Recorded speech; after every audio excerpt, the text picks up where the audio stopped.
ఓం శాంతి. నాకు శివ్ బాబా ఒక మంచి గిఫ్ట్ ఇచ్చారు. నేను కూడా మీకు ఇద్దామనుకుంటున్నా. నేను ఒక విమానాన్ని మీకు ఇద్దామనుకుంటున్నా.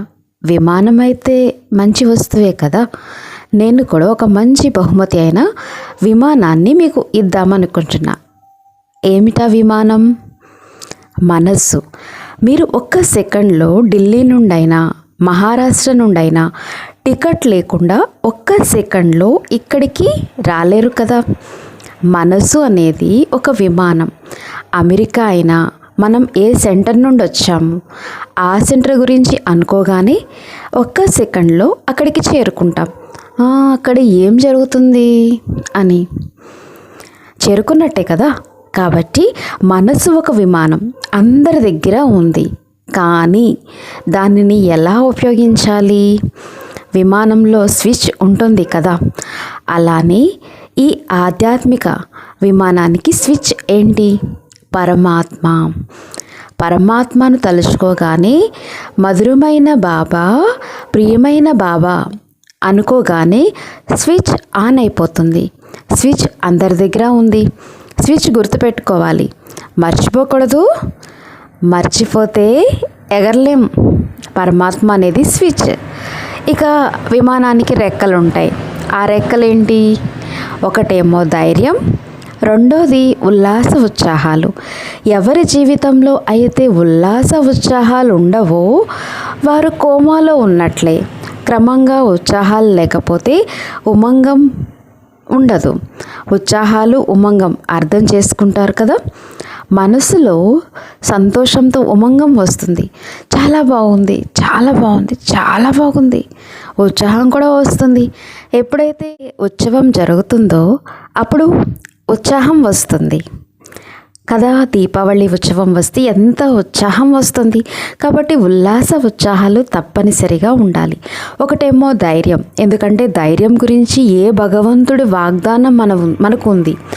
ధైర్యంగా ఒక అడుగు మీరు వేస్తే వేల రెట్ల సహయోగానికి నేను బంధితుడై ఉన్నాను అని వాగ్దానం. ఇది మేము అనుభవం చేశాం. ఏదో ఒక స్లోగన్ చెప్పినట్లు నేను అనడం లేదు, కానీ ప్రాక్టికల్గా ఈశ్వర్య విశ్వవిద్యాలయంలో బాల్యం నుండి ఈ రోజు వరకు మేము చేరుకున్నాం. ఎన్నోసార్లు ఈ ధైర్యం యొక్క అనుభవం మాకుంది. ధైర్యాన్ని కోల్పోవద్దు. ఒక అడుగు మీరు దృఢంగా ఉంచుకుంటే పరమాత్మ నుండి వేల రెట్ల సహయోగం లభించకపోవడం అసంభవం. ఎందుకంటే మాకు ప్రాక్టికల్గా అనుభవం ఉంది. నేను ఒక్కదాన్నే కాదు, 6 లక్షల మంది పరివారం కూడా ఈ అనుభవం చేస్తున్నారు. కాబట్టి ధైర్యం, ఉల్లాస ఉత్సాహాల రెక్కలు. మరి పెట్రోల్ ఏంటి? పెట్రోల్ లేకుండా బండి అయితే నడవదు కదా. జ్ఞాన యోగాలే దీనికి పెట్రోల్. అందరికీ జ్ఞాన యోగాలనే పెట్రోల్ దొరుకుతుంది కదా.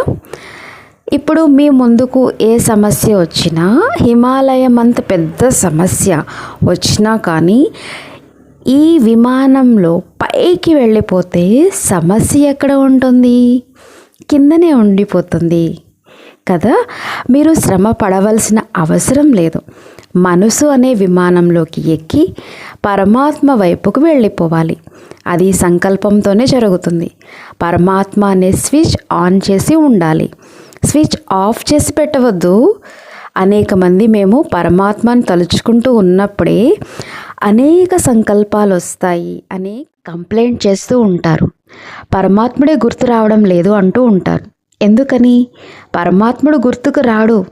ఆయన మనకి తండ్రి, మన కోసం ఉన్నాడు. మరి ఎందుకు గుర్తు రాడు? రావాలి కదా. కానీ తప్పు మనది. ఏంటంటే మీరు మీ లౌకిక తండ్రిని నాన్నగారు అని పిలిస్తే పలుకుతాడు. కానీ ఇతరులని నాన్నగారు నాన్నగారు నాన్నగారు అని పిలిస్తే పలకరు కదా. మనం ఆత్మగా ఈ పరమాత్మని తలుచుకోవడం లేదు. దేహాభిమానంలో ఉండి నాన్నగారు నాన్నగారు అంటున్నాం. మరి అప్పుడు బాబా పలకడు కదా. మనం ఆత్మగా ఈ పరమాత్మను తలుచుకోవడం లేదు. ఆత్మాభిమానిగా అయితేనే బాబా పలుకుతాడు. దేహానికి తండ్రి కాదు, బాబా ఆత్మలకు తండ్రి. మీ అందరికీ దేహాలకు వేరువేరు తండ్రులు ఉన్నారు. మరి పరమాత్మ ఎందుకు వినడం లేదు? ఎందుకని సహాయం చేయట్లేదు. ఎందుకంటే మన పద్ధతి సరైంది కాదు. మనం దేహాభిమానంలో ఉండి బాబాని తలుచుకోవడానికి ప్రయత్నిస్తాం. మరి ఆయన దేహానికి తండ్రి కాదు, మరి ఎందుకు వింటాడు, ఎందుకు సహయోగం చేస్తాడు? కాబట్టి మీరు దేహాభిమానంతో అతీతంగా ఈ ఆత్మగా భావించి పరమాత్మను జ్ఞాపకం చేస్తే ఒక్క సెకండ్లో కనెక్షన్ ఏర్పడిపోతుంది. ఎలా అయితే వైర్ పైన ఉన్న రబ్బర్ను తొలగించకపోతే వైర్ని అయితే కలపలేము. రాత్రంతా కూర్చుని ఏం చేస్తారు, వైర్ అంతా కనెక్షన్ చేయడానికి ప్రయత్నం చేస్తారు, కానీ రబ్బర్ని అయితే తొలగించలేదు కదా. అలాంటప్పుడు వైర్ ఎలా కనెక్ట్ అవుతుంది? వైర్ పైన రబ్బర్ని తొలగించకపోతే వైర్లను కలపలేము. అలానే మనం కూడా ఈ దేహాభిమానం అనే రబ్బర్ని తొలగించేయాలి. దీని గురించి ఒక కథ ఉంది, జనక మహారాజు కథ. అదేంటంటే జనక మహారాజు ఎవరైనా నాకు సెకండ్లో జీవన్ముక్తి గురించి తెలియచేయండి అని దండోరా వేయించాడు. ఎంతోమంది విద్వాంసులు ఆచార్యులు వచ్చినా ఎవరూ చెప్పలేకపోయారు. చివరికి అష్టావక్రుడు వచ్చి నేను చెప్పగలను రాజా అంటాడు. అతడిని చూసి అందరూ నవ్వుతారు. అప్పుడు అష్టావక్రుడు, ఇది ఆచార్యులు విద్వాంసుల సభ కాదు, ఇది చర్మకారుల సభ అన్నాడు. ఎందుకు చర్మకారులు అన్నాడు? చర్మాన్ని చూస్తున్నారు కదా. ఈ రోజుల్లో చూడండి, చర్మపు రంగు ధనం వెనకాలే జనం ఉన్నారు. ఏదైనా గుడికి వెళ్తే వస్తువులను తీసుకువెళ్ళనివ్వరు. ఎందుకు? బయటే ఉంచమంటారు. దేవుడు దగ్గరికి వెళ్ళేటప్పుడు చర్మపు వస్తువుల్ని తీసుకువెళ్ళవద్దు అంటారు. తోలు వస్తువులు జడ విగ్రహాల దగ్గరే అనుమతించినప్పుడు పరమాత్మ తోలు అంటే దేహాభిమానంతో వెళితే ఎలా కలుసుకుంటాడు? కలవలేరు. కాబట్టి మీరు చెప్పేది బాబా వినడు, శాంతియే కలగదు. కాబట్టి సోదరులు విమానాన్ని వాడుకుంటారా? అందరికీ విమానం లభించినట్లయినా ఇప్పుడు సమస్య వస్తే ఏం చేస్తారు? పరమాత్మ బిందు స్వరూపుడు, ఆయనని తలుచుకుంటే సర్వశక్తులు వచ్చేస్తాయి. పరమాత్మను తలుచుకుంటే స్వతహాగానే మీ సమస్యలన్నీ తొలగిపోతాయి. అసలు శ్రమ పడవలసిన అవసరమే ఉండదు. కేవలం మీ మనస్సుని ఉన్నత స్థితికి తీసుకువెళ్ళిపోండి.